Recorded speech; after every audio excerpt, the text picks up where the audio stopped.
오늘 믿음의 모임을 함께하고 있습니다. 그러나 믿음이라는 단어는 우리가 좀 깊게 생각해 볼 필요가 있습니다. 그 의미가 과연 어떤 의미일까를. 여러분, 결혼하신 분들은 여러분의 배우자를 향해서 여러분의 배우자를 믿으십니까? 이렇게 제가 묻는다면 그 의미는 어떤 것일까요? 배우자가 있다라는 것을 안 믿는 사람은 아무도 없죠. 어떨 때는 싸우기도 하고 힘들 때도 있지만 그 배우자의 존재에 대해서 못 믿는 사람은 아마 아무도 없을 겁니다. 다 우리 남편이 있고 우리 아내가 있고 그거의 존재에 대해서는 다 믿으실 겁니다. 그러나 그 배우자를 믿으십니까? 했을 때 그 믿는다는 또 다른 의미는 관계가 어떻습니까? 이런 것을 얘기하죠. 즉 배우자를 신뢰하십니까? 아니면은 그 배우자가 예를 들어서 내가 직장 가 있는 동안에도 다른 일 안 하고 남편만을 기다리며 잘 지내고 있다라는 그 내 마음속에 그 상대방을 향한 나의 관계, 마음을 다하는 관계를 갖고 계십니까? 이런 의미죠. 믿으십니까? 이런 말은 관계가 가깝습니까? 관계가 올바르게 지금 유지되고 계십니까? 이것을 묻는 겁니다. 그러나 또 믿으십니까? 배우자를 믿으십니까? 이렇게 혹은 이런 사람을 믿으십니까? 이런 의미는 그 사람의 능력을 믿으십니까? 이런 의미도 되죠. 내가 힘들고 어려서 좀 도와주세요 라고 할 때 이분 넉넉히 나를 도와줄 수 있다. 짐 좀 올려달라는데 허약하지만 그래도 내 남편이니까 나를 도와줄 것이다.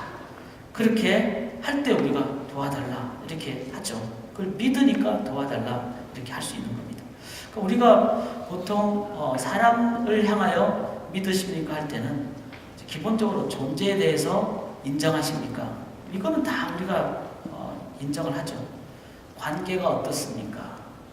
능력을 의지할 만 하십니까? 이제 이런 의미가 믿음의 구체적인 내용이 되겠습니다. 그러나 하나님을 향하여 하나님을 믿으십니까? 이렇게 할 때는 그 의미는 뭘까요? 그는 하나님의 존재를 믿으십니까? 참 쉽지 않은 얘기죠. 배우자 그러면 싫으나 좋으나 있다고 우리가 믿습니다. 하나님의 존재를 믿으십니까? 할 때 그 존재하심에 대해서는 이 부분은 쉽지 않습니다. 하나님과의 관계는 어떻습니까? 그럴 때도 그 얘기는 쉬운 얘기가 아닙니다. 하나님의 능력을 과연 믿고 의지하십니까? 이렇게 했을 때 그 부분 또한 쉽지 않습니다.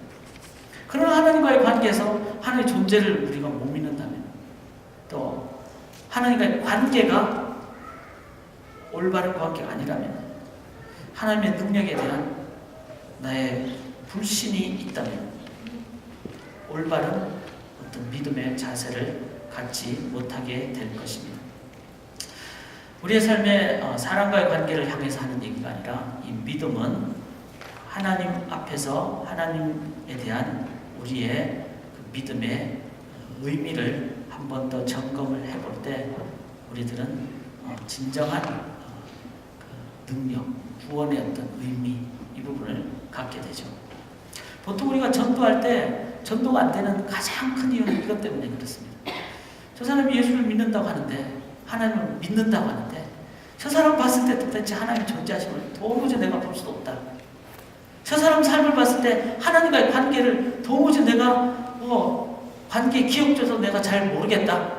저 사람 봤을 때 하나님의 능력이 나타나는 게 전혀 안 보인다. 그 결론은 그겁니다. 믿음은 말이 아니고 믿음은 내가 뭐 이렇게 믿는다고 표현하는 게 아니라 믿음은 능력이고 실체라는 겁니다. 믿는 사람들을 향하여 일반적인 분들이 성도님들의 삶을 보면서 믿음에 대한 그 내용을 보지 못한다면 안 믿을 수밖에 없겠죠. 전도를 할 때 가장 안 되는 가장 그 큰 이유는 당신 보면서 내가 하나님 모르는데 못 보겠는데 어떻게 믿으란 말이냐 이겁니다. 이런 의미를 봤을 때 우리가 하나님을 믿는다는 믿음이 어떤 것일까를 한 번 더 우리가 점검을 해봐야만 합니다. 하나님을 믿는다는 것은 성경을 보면은 여호와를 힘써 알라 이렇게 나오죠. 하나님을 힘써 안다는 것은 어떤 것일까요? 그것은 그냥 지적인 알미 아니라 하나님의 하나님 되심을 내가 온전히 그 체험적인 알을 가질 때, 그때 그 하나님과의 존재의 경험, 임재의 경험을 할 때, 그때 우리 속에 하나님의 존재하심과 하나님에 대한 나의 관계와 하나님에 대한 능력이 이제 드러나게 되는, 결국은 하나님을 안다는 것은 믿는다는 의미이기도 하고, 믿음이 온전히 되기 위해서는 하나님을 경험적으로 아는 이 부분이 참으로 중요합니다. 어떤 의미에서 우리가 하나님을 아는 것이 아니라 내가 만들어 놓은 하나님을 알고 있는 게 아닌가라는 생각을 할 때도 있습니다. 그렇다면 올바른 능력이 없죠. 그런 의미로 우리가 하나님을 온전히 아는 것은 참으로 중요합니다. 오늘 본문을 한번 보시면은 다윗이 성전을 건축을 했습니다. 성전을 건축했는데 성전을 건축한 다윗이 이렇게 표현을 하죠. 10절을 보시면은 다윗이 온 회중 앞에서 여호와를 송축하여 이르되, 온 회중 앞에서 이렇게 얘기했습니다. 그러니까 성전을 건축을 했는데 성전의 본질적인 의미인 하나님의 임재를 온 회중 앞에서라고 했습니다. 이 말은 뭐죠? 하나님을 몰라도 되는 사람은 아무도 없다는 말입니다. 하나님께 예배 드리지 않아도 되는 사람은 아무도 없다는 말입니다. 다윗은 온 이스라엘 백성을 향하여 왕의 어떤 신분적인 것도 이용했겠죠. 전부 다 오십시오. 그리고 하나님께 지금 예배를 드립니다. 모든 백성이 빠지지 않고 참석을 해야 됩니다. 라는 것은 모든 백성은 하나님만을 의지해야 된다는 가장 중요한 선포죠. 여호와를 송축하여 이르되, 성전이 문제가 아니라 성전의 그 본질적인 의미인 하나님을 찬양하며 다윗이 말합니다. 우리 조상 이스라엘의 하나님 여호와에 이렇게 얘기합니다. 조상의 하나님, 즉 하나님은 세대를 초월해서 계시는 하나님. 그 하나님을 다윗은 우리 조상의 하나님, 그 다음에 여호와라고 합니다. 여호와라는 말은 하나님은 나의 하나님이라는 나의 인격적인 고백을 얘기합니다. 그래서 남의 하나님이 아니라 나의 하나님이라는, 우리의 하나님이라는 인격적인 관계에서 나오는 표현이 여호와라는 표현입니다. 주는 영원부터 영원까지 송축을 받으시옵소서. 하나님에 대한 온전한 알을 가졌죠. 영원 전부터 계시고 영원 후까지 계시는 이분. 다윗은 성전의 본질적인 의미인 예배의 대상인 하나님을 향하여 자신이 할 수 있는 최대의 표현을 통해서 왕으로서 백성을 다루고, 그리고 세대를 넘은 하나님에 대한 온전한 고백을 행하였습니다. 11절 한번 보시면은 여호와여 위대하심과 권능과 영광과 승리와 위엄이 다 주께 속하였사니 천지에 있는 것이 다 주의 것이옵소이다. 위대하심과 권능과 영광과 승리와 위엄이 천지에 있는 것이 다 주께 속하였나이다. You are the owner of all this universe. 주권도 주께 속하였사니, 주권이라는 것은 이 모든 것을 다스리는 마지막 final judgmental right, 판단하고 결정하고 시행할 수 있는 권한은 하나님 당신께 속해 있습니다. 이거 쉬운 고백 같지만 이거는 중요한 고백입니다. 하나님, 내 삶에 생사하고 아프고 힘들고 이런 것까지도 주권도 다 주께 속하였습니다. 주는 농부사 만물의 머리십니다. 내가 왕이지만 하나님은 나하고 비교할 수 없는 진정한 머리 대신 가장 높으신 분이십니다. 부와 귀가 주께로, 부귀가 주께로 말미암아 또 주는 만물의 주제가 되사 손에 권세와 능력이 계신 분입니다. 모든 사람을 크게 하심과 강하게 하심이 주의 손에, 권능이 하나님의 손에 있습니다. 우리 하나님이여, 이제 우리가 주께 감사하며 주의 영화로운, 하나님의 이름은 영화로운 분이십니다. 영광, 영화, 이것은 사람에게 쓰는 말이 아닙니다. 영광은 하나님께만 돌리는 것입니다. 다윗은 성전 건축 후 하나님에 대한 가장 최대의 고백을 하나님께 올려드렸습니다. 그 고백을 고백하면서 영화로운 이름을 찬양하나이다. 하나님께 대한 자세를 얘기하죠. 14절에 이 중요한 표현을 합니다. 나와 내 백성이 무엇이기에 이처럼 즐거운 마음으로 드릴 힘이 있었나이까? 모든 것이 주께로 말미암아 싸우니 우리가 주의 손에서 받은 것으로 주께 드렸을 뿐입니다. 이 모든 것은 하나님께서 우리에게 주셨기 때문에 우리가 드리게 됩니다. 하나님으로부터 오게 됐습니다. 라는 하나님에 대한 올바른 고백을 행합니다. 16절까지 쭉 내용을 살펴보면 다윗이 행한 하나님의 고백은 두 가지로 구분을 할 수가 있습니다. 하나는 예를 들어서 하나님은 영원하십니다. 하나님은 주권, final judgmental decision making right. 하나님은 주권을 갖고 계십니다. 하나님은 영광의 분이십니다. 이거는 하나님만이 갖고 계시는 모습을 얘기합니다. 그러나 다윗이 한 또 다른 부분, 예를 들어서 하나님은 능력이 있습니다. 하나님은 부와 기를 우리에게 주시는 분이십니다. 하나님께서는 우리에게 능력을 주시는 분이십니다. 이런 부분은 하나님 우리에게 또 주시는 겁니다. 그걸 공유적인 속성이라고 그러죠. 그래서 하나님 우리에게 주신 것을 하나님 주신다는 것으로 알 때 이제는 하나님께 또 올려드립니다. 다윗의 이 하나님에 대한 고백은 두 가지 비공유적인 속성, 하나님만이 갖고 계시는 것. 그 다음에 또 우리에게 주어진 공유적인 속성, 이 두 가지를 구분을 할 수가 있습니다. 우리가 하나님을 힘써합시다, 여호와를 힘써하자 했을 때 크게 나누면 이 두 가지로 구분을 할 수가 있습니다. 하나님만이 갖고 계시는 속성, 또 하나님 우리에게 나눠주시는, 우리에게 주시는 속성. 우리가 전도할 때 우리 속에 하나님의 모습이 그러면은 실은 사람들은 우리를 보면서 하나님의 살아계심을 이제는 깨닫고 또 하나님 앞으로 나올 수 있는 출발이 됩니다. 그래서 예수님 믿는 사람들이 하나님을 힘써하는 것은 정말로 중요한 게 아니라 가장 중요합니다. 하나님을 힘써하셔야 됩니다. 그런데 누가 하나님을 힘써할 수 있을까요? 모든 사람은 하나님의 형상으로 만들어졌어요. 그래서 사람하고 동물하고 차이가 그거잖아요. 사람은 영적인 존재입니다. 그래서 우리가 어떤 순간에 다 있지만 뭔가 부족하다, 영적인 기능이 작동 안 할 때 사람들은 부족함을 느껴요.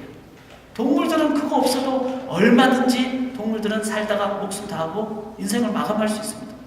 그러나 사람은 영적인 부분이 완성되지 않으면 결코 만족을 못합니다. 반대로 다른 것이 별로 없어도 몸이 좀 아프다든지 그래도 영적으로 하나님과 연결되면은 그 아픈 부분을 소화를 하고 바라보는 시각이 달라집니다. 그래서 바울이 몸이 약해서 아파서 기도했는데도 하나님이 안 들어주실 때 하나님의 깨달음을 갖게 되니까, 영적인 깨달음을 갖게 되니까 바울은 아픈 부분을 소화하는, 그래서 내 은혜가 내게 족하다는 이 부분을 갖고 갑니다. 저는 보통 주일날 밥을 거의 안 먹거든요.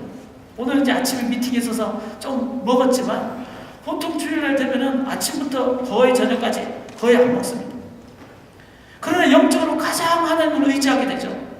그랬을 때 안 먹어도 능력 있게 몸까지 인도함을 받는 것을 체험을 하면서, 또 금식 기도의 능력이 뭡니까? 안 먹으면 힘이 약해지는데 오히려 하나님께 더 영적으로 인도함을 받게 될 때 그거는 배고픔을 이겨내는, 소화를 넘어서 이겨내게 되는, 그래서 더 강한 능력은 사람은 영적인 존재라는 것을 보증해주는 그런 증거의 어떤 모습이라는 겁니다.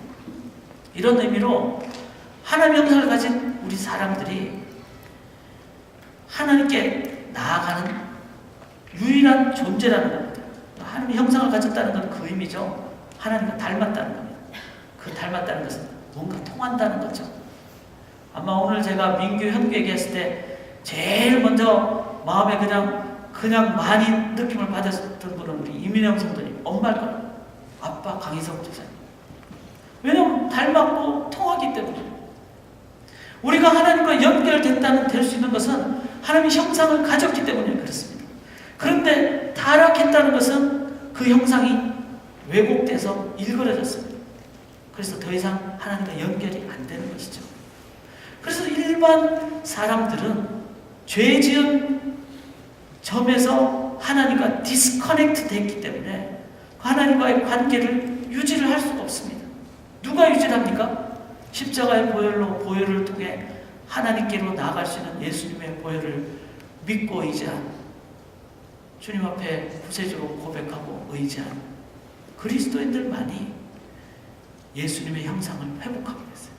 그래서 성경을 보면은 우리가 그리스도의 장성한 분량에 이르기까지 잘한다고 했습니다. 예수님의 형상을 회복하고 하나님의 형상을 회복해서 나아가는 자들이 바로 그리스도인들입니다.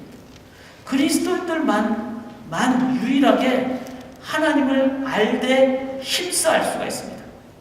하나님을 알게 되면은 이제 그 하나님의 온전하심이 어떤 것인지를 알게 될 때 우리 속에 하나님의 모습이 이제는 회복되는, 그것이 두 가지라는 겁니다.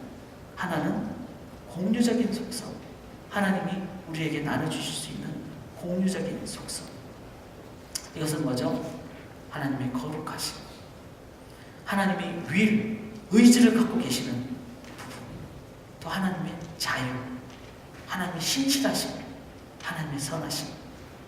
또 이것은 완벽하게 우리에게 줄 수는 없지만 그러나 우리가 맛보아 알게 되는 하나님의 사랑, 이런 부분은 하나님께서 우리와 공유해 주시는 속성입니다.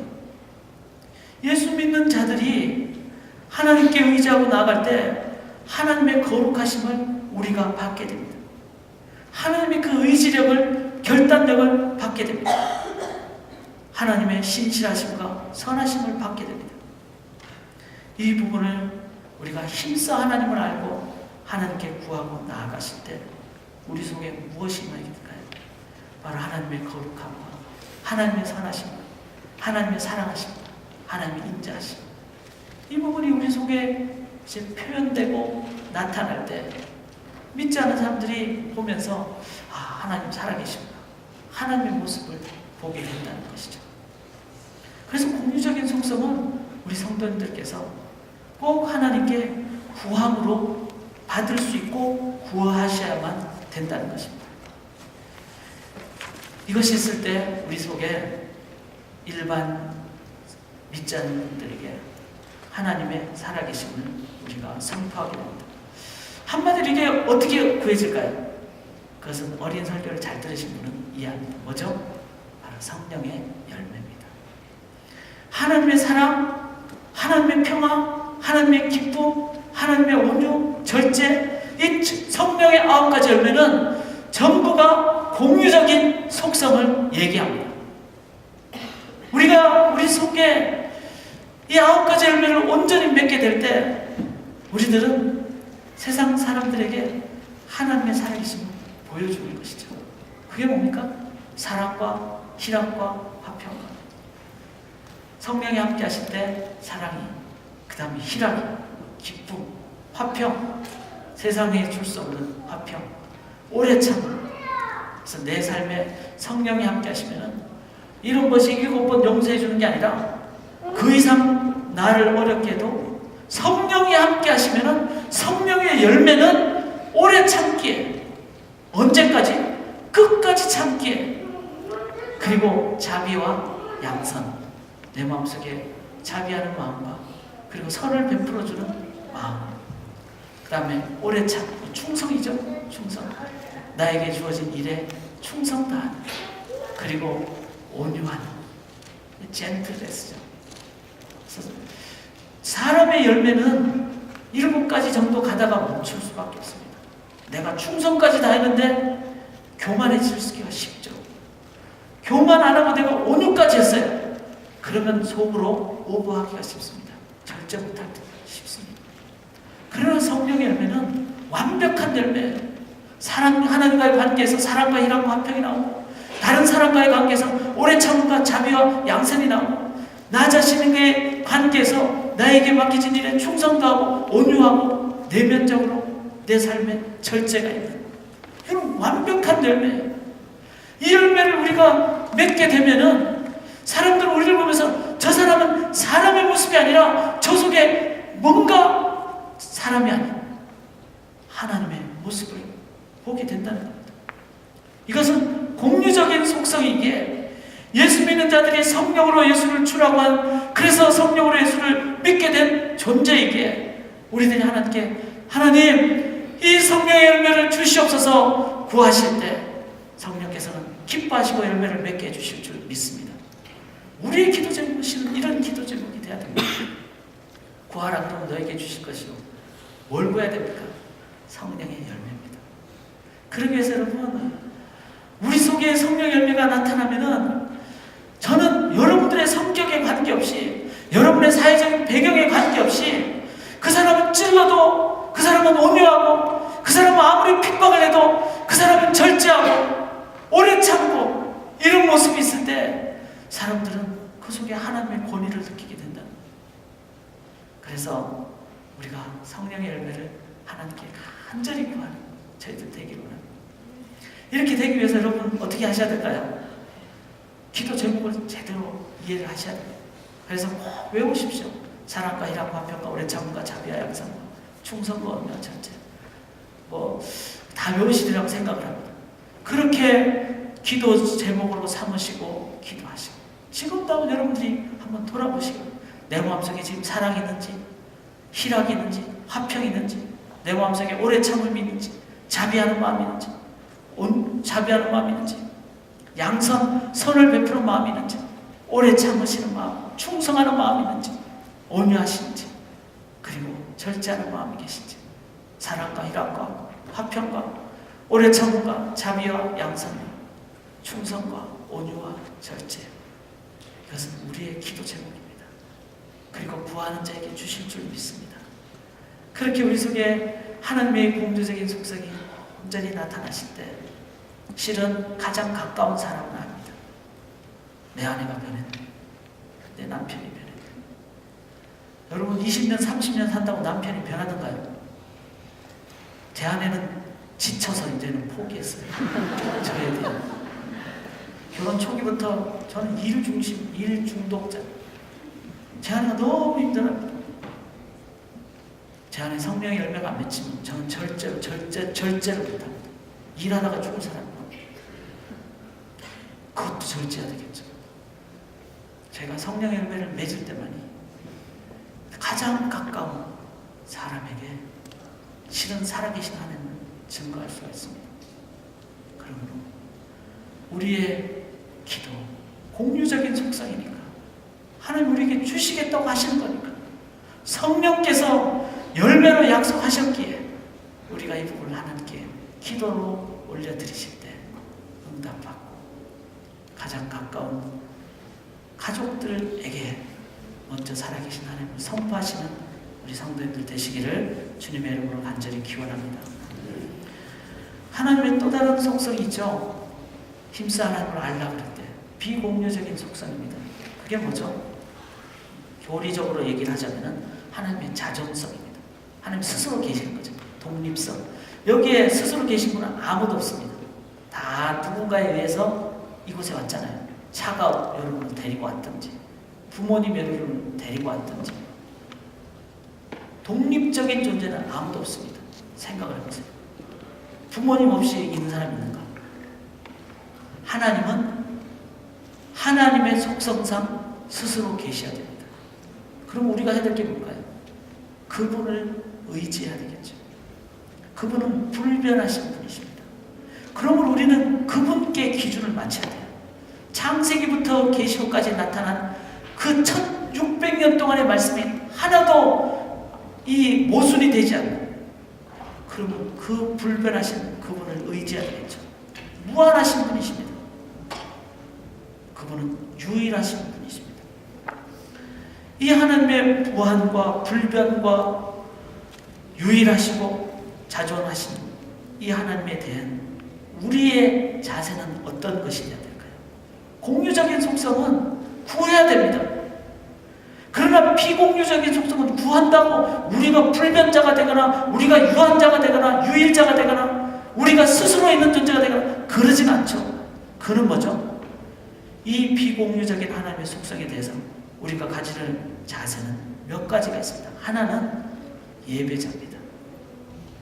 그분이 우리에게 우리 속에 그것을 주지는 않지만 우리가 그분의 스스로 계시는 그분, 불변하시는 그분, 마지막 고난을 갖고 계시는 그분만을 경배하고 그분께 찬양을 올려드릴 때 그분이 임재하신다 그랬습니다. 그래서 예배를 통해서 하나님이 내 삶에 임재하는, 그래서 우리는 그분을 향하여 예배를 드려야 됩니다. 그분의 임재, 우리 자녀들이 언제 제일 당당합니까? 아빠가 옆에 있을 때 당당하죠. 우리 아버지 하나님이 우리와 함께 계실 때 우리는 거룩과 하나님의 임재라는 그 어미함과 세상에서 받을 수 없는 그 하나님의 하나님 되심을 말로 표현할 수 없는 영광의 그 자리를 우리가 체험하게 됩니다. 그게 언제? 하나님 임재하실 때. 그 임재는 예배드릴 때. 그래서 비공유적인 속성을 가지신 이 하나님을 향한 우리가 가져야 될 자세는 예배자입니다. 지금도 우리가 하나님을 온전히 예배하는지요? 하나님께만 향하는. 우리가 예배드리기 전에 막 그런 얘기 많이 하잖아요. 일찍 오십시오. 또 스마트폰을 끄십시오. 앞에 분 머리를 보면서 무슨 미장원인가 생각하지 마십시오. 집에 있는 어떤 걸 생각하지 마십시오. 지금 우리가 예배를 전적으로 하나님께만 드리면은 하나님의 그 하나님 되심이 내 마음속에 역사합니다. 그때 예배는 살아있는 예배가 됩니다. 하나님의 비공유적인 속성을 향해서 우리가 나갈 수 있는 자세는요, 그는 우리의 계산을 뛰어넘는 하나님의 방법만을 의지하는 겁니다. 그게 뭔가 하면요, 세상에 미련한 것, 그게 십자가입니다. 인류 역사상 죄의 문제를 해결한 사람은 아무도 없었습니다. 인류 역사상 죄의 문제를 해결한 지도자 아무도 없었습니다. 어떤 정치, 철학, 이념으로도 해결할 수가 없었습니다. 죄의 문제는 어떤 겁니까? 심각한 겁니다. 지금도 금메달이냐 은메달이냐 피겨스케이팅 그것 논하는 그날에 저쪽 유고슬라비아, 저쪽 러시아 계통의 나라에서는 하루에 100명 이상의 사람들이 죽어가고 있습니다. 죽음의 문제를 해결할 수가 없습니다. 전쟁의 문제를 해결할 수가 없습니다. 이 문제를 해결할 수 있는 유일한 길은 하나님만이 하시는 겁니다. 그래서 하나님이 인간이 되시고 하나님이 대신 죄를 위해서 대속하신 십자가 외에는 해결할 수가 없는 겁니다. 이거는 하나님만이 하시는, 우리에게는 결코 우리에게는 우리가 할 수 없는 하나님의 비공유적인 속성입니다. 그러나 이 십자가를 예수님께서는 우리를 향하여 의지하고 그 십자가의 삶을 걸어가라고 하셨습니다. 그런데 우리가 뭐 죽는다고 누가 구원받고 그러나요? 예수님이 나의 십자가를 지고 나를 따른 자, 내 멍에를 메고 내가 함께 멍에를 맨다고 그랬습니다. 주님께서 그렇게 걸어가는 사람들을 통해서 하나님께서는 십자가의 능력의 그 삶을 우리에게 주실 뿐만 아니라 주님의 능력으로 인도해 주십니다. 그래서 사랑하는 여러분, 이게 비공유적인 속성이라고 저는 생각합니다. 십자가는요, 하나님만이 하시는 겁니다. 그러나 우리가 이 하나님이 하시는 것을 저희 또한 하나님 길을 걸어가겠습니다라고 그렇게 하나님 앞에 헌신하고 나아가실 때 누가 역사하는지 아십니까? 살아계신 하나님이 역사하십니다. 우리가 누구를 위해서 설거지 한번 해주고 우리가 누구를 위해서 한번 도와주는 십자가의 삶은 그는 우리의 모습이죠.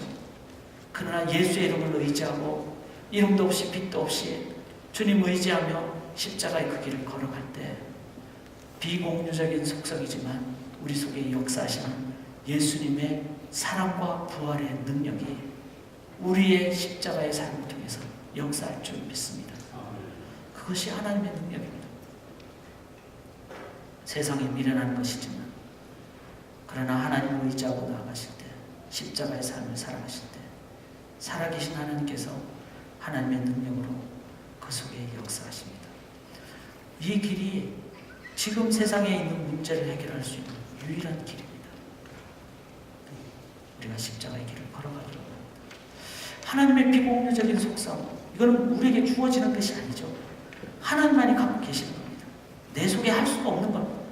그러나 우리가 하나님 앞에 기도할 때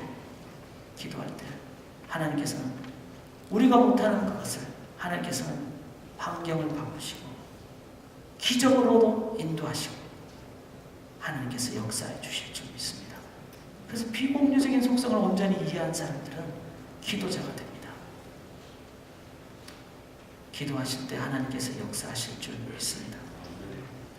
기도하시는 사람만이 이 고백을 간증으로 할 수 있습니다. 교회가 기도하는 한은 우리가 못하는 일을 하나님이 하시기에 하나님의 살아계신 세상에 보여줄 수가 있습니다.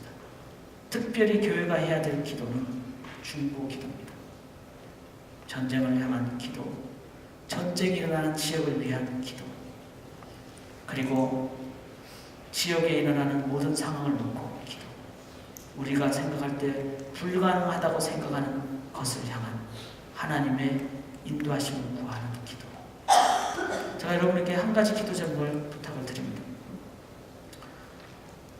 교회를 보면은 소망이 없어 보입니다. 세상을 보면은 더 소망이 없어 보입니다. 왜냐하면 세상은 내버려둬도 저절로 악의 길로 갈 수밖에 없기 때문에. 그러나 소망이 정말 없는 것은 교회를 보면서 참 쉽지 않다, 뻥뻥 터지는 어떤 상황들을 보면서. 그러나 우리는 기도의 능력을 믿습니다. 꼭 이 기도 제목을 우리 성도님들과 함께 올려드리기를 원합니다. 교회를 위해서 기도하시기 바랍니다. 기도하실 때 하나님은 우리의 기도를 들어주실 줄 믿습니다. 지나가시면서, 운전하고 지나가시면서 교회 건물이 보이시면 꼭 기도를 하시기 바랍니다. 그리고 기도하시는 가운데 여러분들께서 거쳐온 한국의 교회들을 이름을 불러가면서 기도를 하시기를 바랍니다. 하나님께 간절히 기도하시는 한은 하나님은 기도를 들으시는 하나님이시기에 교회를 회복시켜 주실 뿐만 아니라 교회를 하나님 나라 건설의 도구로 사용하여 주실 줄 믿습니다. 비공유적인 속성, 이거는 기도를 통해서 하나님께서 우리에게 주시는 겁니다. 우리가 변화되는 것이 아니라 이 불가능할 것 같은 모습들이지만 기도하는 한은 하나님께서 응답하여 주시고 하나님께서 사용하여 주실 줄 믿습니다. 사랑하는 여러분, 하나님의 비공유적인 속성, 이런 게 있죠. 하나님의 주권으로. 하나님이 정말 이해가 안 됩니다. 저보고 갈대아우르를 떠나라고요. 여기는 일가 친척이 다 있는데요. 이해가 안 됩니다. 그러나 하나님의 주권을 우리가 알기에 그대로 따라가는 건 순종이라고 합니다. 비공유적인 속성에 대한 성도의 자세는요, 바로 순종이 있습니다. 욥에게 하나님이 엄청난 시련을 주셨습니다. 이해가 안 됩니다. 그래도 하나님 뜻에 내가 순종하겠습니다.